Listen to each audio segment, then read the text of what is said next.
Igbo ndị mana ga-emete ekenekwa m n'ụbọchị nke taata ya bịakwa n'ọzọ ka iti ọnụ na that Anambra State new burial Soludo wepụta because na so many people ekwuo n'okwu maka ya and anya bụ ihe mgbe iwere anya okenye ji enyo ihe dị n'akpa wee nye onye bụ ihe ịma na ya bụ new Anambra State law bụ nnọọ ezigbote ihe ọ bụ ezigbote ihe because na asị na gbara aghọọ fe oke ọ bụrụzia omenala because ha nwezi ike ịtọ ọnụ ya odiwe ndị mmadụ si emezi awara ya na-ebe akwa na nwanne gị nwoke nwụ ị na-ebekwa akwa ka ka esi wee weta ego eji akwanya bụ ozu ka esi mee nka ndị mmadụ ebekwa n'ebe a na ka gbaghalịa ka ama ihe a ka ama ka esi dozie ụlọ ka ama ka esi wee mezie ebe nka mezie nke ọzọ maka ndị na-abịa na ụfọdụ ya nọcha 4 days ụfọdụ ya nọ 3 days but they will make sure that everywhere they tidying up. Ọ bụrụzia na mmadụ nwụrụ anwụ na ndị mmadụ niile uju na mmadụ nwụ ndị dị ndụ anaghị esegbuzi onwe ha ka wee nwee ike wee nye mmadụ befitting burial. Afụbeghị m onye mechaa burial wee bụrụ nyanwa bụ number 1 because na anya bụ ihe bido n'ebe ndị big men anyị nọ. Ụfọdụ gị necha anyị sịkwa na onye nwa si na ya ozigbo at least ka ndị dị ndụ plan onwe ha n'oge nghọtago. Yes, ndị be anyị na-akwụ ilu ozu ugwu a na-agwa enwe ihe a na-akpọ omenala mana ndị mmadụ bịa butewezi ya too much of self-glorification and self-righteousness into omenana, trying to blend it in n'ime ha na-eme. So it will become difficult for us to to counter what is good and evil in the midst of doing all of these things. Owebulu okwa ji na maka ya wee bịa n'ụbọchị nketa nwanne anyị nwoke bụ Maasị Nwisofia ọ bịa tinye bụ okwu ọnụ wee kwube wee gụchaa all those things ọgụ mana enwere some part that he made something very very interesting. Kedu ihe dị that part is all about this issue of mmadụ nwụọ abịasị na renovate ụlọ na ya akwa na ya ebu trumpet si ụmụ dịọka luo ama ọbịa na ya ebu ịnyịnya wee si kedu afọ ya nọ ihe enu hospital wee luo aba agana. So all those things na ị na-enye those things ọ bụ n'oge too much of expenses. Ọ ka mma nke bụ eziokwu na ị niile Soludo mee this law amaka hụ ha alisi nwegodo ego nwanọ onwezi onye nwụrụ anwụ family nwụrụ anwụ chọzikwa imefuzi ego alisi wele ego a nyere ndị dị ndụ aka. Onwere dị manụ nwụrụ anwụ bụ na o nwere nwa ịchọ inyere aka nsofi wepụtara 3 million 4 million ahụ unu na-agba ego akpati ego ịnyịnya rent ịnyịnya akwụ ndị parara mpam akwụ ha ụgwọ unu ewere achọrọ onye ahụ enyela aka because ahapụ ihe akịta mmadụ nwụzịa ife ụzọ na ọ na mortuary 1 year 2 years a na-aplanụ a na-atụkọsị ego ma ndị family na-atụ ụtọ every month 50,000 adị mmadụ 10 every month 50,000 ugo 500 adị mmadụ 10 every month 50,000 ma weta ha atụgide wee total like ezigbo ego anyị ji wee soke 5 million ezigonu alisa ya egbu efi na abụ anyị akpe ndị nka ya akpe ndị nka nwa nka anyị eme nke ọzọ imagine na si mee ya ka onye ọbụla bala okwu n'ụlọ. It's a very big relief for everybody and also I'm in support of it. Mana na video nwanne anyị nwoke Maasị mee ka unu nụzie some of the things or add in ya ka ọ dịkwa. Governor Soludo and the new burial law na Anambra State ka ngụsịara gị achụdị nke ese ịma ha onwezi ibe dị ka igbu efi ihe ọsọ gị were oji efi eme ọgụ ogburu efi one of Igboland anwakwana anwa kpụkwa efi again were jekwa burial na Anambra State ma ọ kpụrụ ehu wee jekwa burial na Anambra State. Secondly, onwezi ihe dị ka ime wakekeeping na Anambra State.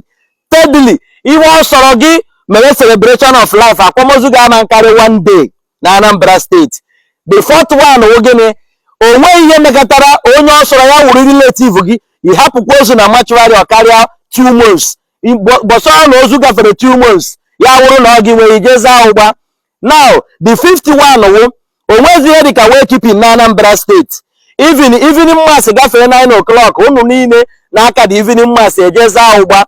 This is the new law Governor Soludo tili and onwezi ihe dịka ibu ozu were gbakwa egwu na main road again ịtụnye ozu enu ma ọ bụ iji ịnyịnya bunata ozu ma ọ bụ iji helikọpta bunata ozu. Onweghị ike, onwezi ihe dịka ụdị ihe a na Anambra steeti again. This is the new law. Now ọrụ otu egwu Governor Soludo, o nwere one law ichefuru add to this law. Irenovate ụlọ ma mmadụ nwụọ n'ala Igbo, especially na Anambra steeti. Ụlọ na renovate ka mmadụ nọ ndụ, onye anwụọ etizi ozu na mortuary, sụwa ọhịa, mara interlog, paint bụ ụlọ, vunibe tikọba satellite, create awareness. Governor Soludo imidiri add kwuye. For most of you that against this law, o nwere ntọ ka ngwa ụnụ.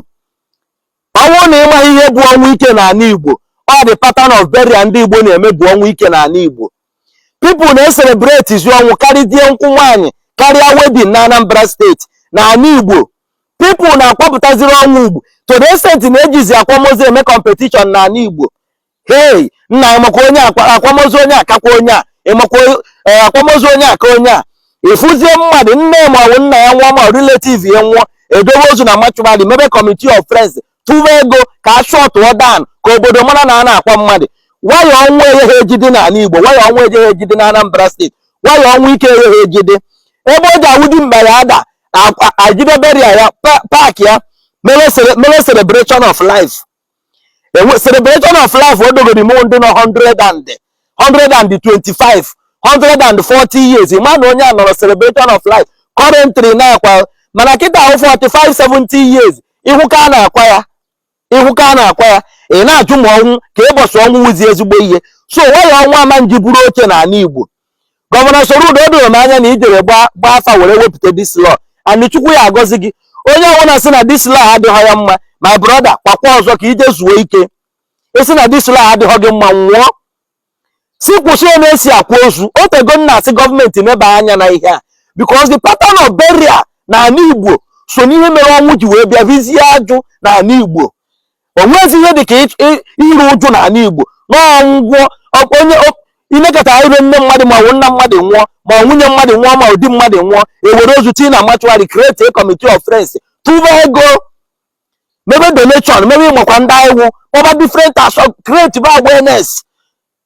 Tụniwe ozu enu, ị na-afụ burial na-ewu, a na-akpọ ma trumpet, different Igbo eze, different music, different mmọnwụ, a na-celebrate izi ọnwụ. Waya ọnwụ ike ejide n'ala Igbo. All this thing with the bottom line, ihe vu ọnwụ ike n'ala Igbo. Every day a na-celebrate izi ọnwụ. Every day, even ọnwụ mmadụ, ọnwụ ọkụkọ kazi dị valuable karịa ọnwụ mmadụ, because onwe ya mere chi efo ịghara ịnọ na mmadụ nwụrụ. Onwe ya emechi efo ijekata ịghara ịhụ ka ịbara jeli nni. Ọka na-emezi celebration of life na ọnwụzi. Ọnwụ enweghọzi ụjọ.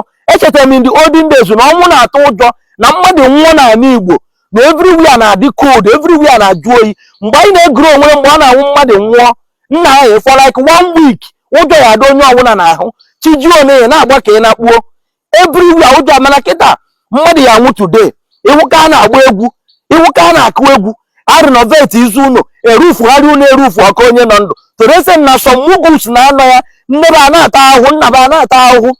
Aromatism amasibam 250 iji agwọ ihe ha egote nwunye, mana nne enwu ha ọ natazie gwa ndị obodo na o nwere committee of friends na ọ dị highly connected. Renovate bụ ụlọ, dozie isubi iro, kwobe canopy, kwobe tent, dọba standing AC ka eme burial. Ahụ ize gị Governor Soludo adịkwa renovate ụlọ to it. Onye ọ dịghọ mma ya kwapụ na Anambra steeti, ọ dịghọ gị mma kwapụ na Anambra steeti. Ka a na-ekwu ọzọ ka a na-ekwu ibe.